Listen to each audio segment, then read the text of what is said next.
আসসালামু আলাইকুম। চলে আসলাম আরেকটি নতুন ভিডিও নিয়ে। আজকে আমি রান্না করব খুদের ভাত বা বউ ভাত। তো প্রথমে আমি তেলের মধ্যে পেঁয়াজ কুচি এবং রসুন দিয়ে নিলাম। এরপরে যে খুদের চালটা আছে সেটা আমি পানি দিয়ে ভালো মতো ধুয়ে নিলাম। তারপর এর পানি ঝরিয়ে নিলাম।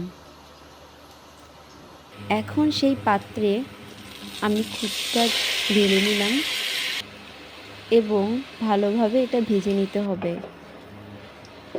ভালো মতো নাড়তে হবে যাতে নিচে লেগে না যায়।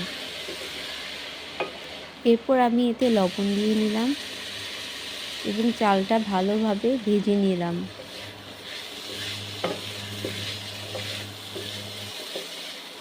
এটা যত ভাজা হবে তত এটা ঝরঝরা হবে।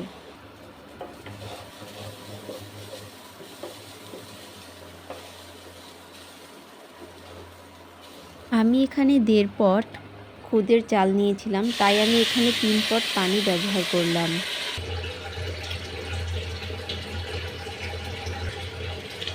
তারপর এতে কাঁচামরিচ দিয়ে নিলাম। এখন ঢেকে দিলাম।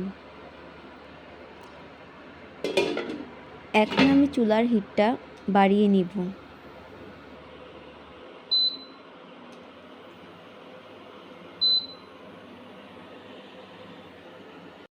যখন পানি আর চাল সমান সমান হয়ে যাবে তখন আমি ঢাকনাটা খুলে ফেলব এবং চুলার আঁচটা কমিয়ে নেব।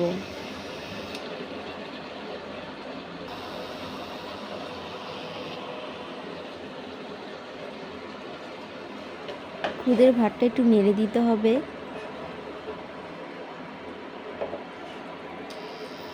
এবং আবার ঢাকনা দিয়ে ঢেকে দিতে হবে। কিছুক্ষণ পর ভাতটা পুরোপুরি ফুটে উঠবে।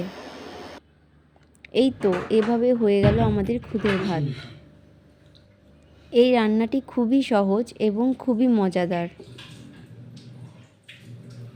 সাধারণত খুদের ভাত বিভিন্ন রকমের ভর্তা দিয়ে খাওয়া হয়।